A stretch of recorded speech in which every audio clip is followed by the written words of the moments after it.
पूर्व मुख्यमंत्री दिग्विजय सिंह ने मोदी सरकार की वन नेशन वन इलेक्शन प्रस्ताव को पीएम मोदी का शगुफा बताया है।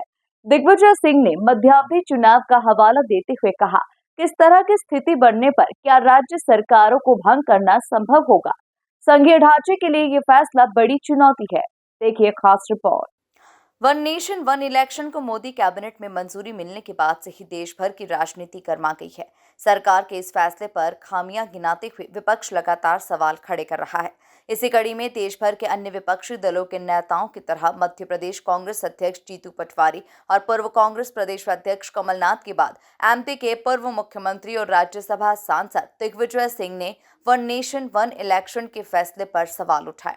एक कार्यक्रम में शामिल होने इंदौर पहुंचे दिग्विजय सिंह ने मीडिया से चर्चा के दौरान उनके समक्ष सवाल उठाते हुए कहा कि यह फैसला देश के संघीय ढांचे और राज्यों की स्वायत्तता के लिए बड़ी चुनौती है। पहली बात तो ये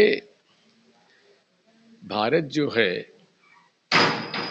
ये फेडरल स्ट्रक्चर है हमारे संविधान का, यानी कि राज्यों के अधिकार अलग है, केंद्र के अलग अधिकार है और सबकी अपनी विधानसभा और अलग है और लोकसभा अलग है।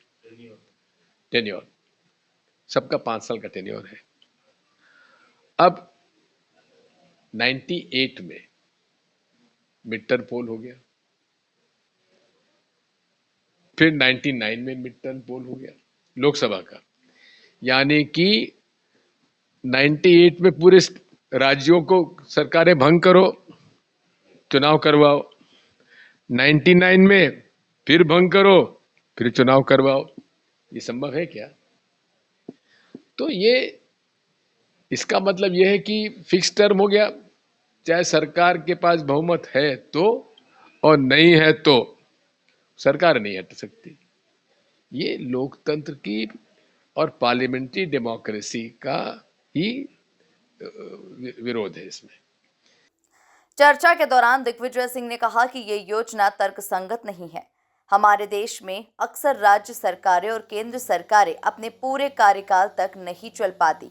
ऐसे में अगर सभी चुनाव एक साथ कराए जाते हैं तो राज्य की स्वतंत्रता और स्वायत्तता खतरे में पड़ सकती है।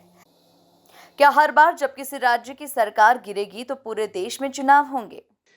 दूसरी बात यह है कि बहुभाषी देश है, बहुधर्म, बहुजातियां, उपजातियां, इतना संस्कार और संस्कृति इस देश में अलग अलग है।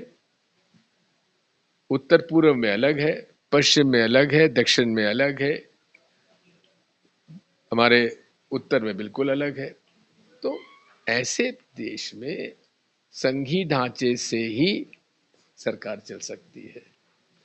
अब यदि ये वैसे तो इन्हें 2/3 मेजॉरिटी मिलने वाली नहीं है, लेकिन खुदा ना खास्ता बिल पास भी हो गया तो ऐसी सरकारें जो अभी चुनकर आई हैं, जो 5 साल का टर्म पूरा नहीं करेंगी, तो क्या उनके मतदाताओं के साथ अन्याय नहीं है या उन सरकारों के साथ अन्याय नहीं है? इसलिए ये अव्यावहारिक इनका।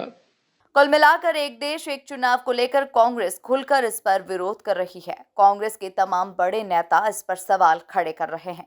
Bureau report, MP news, Indore.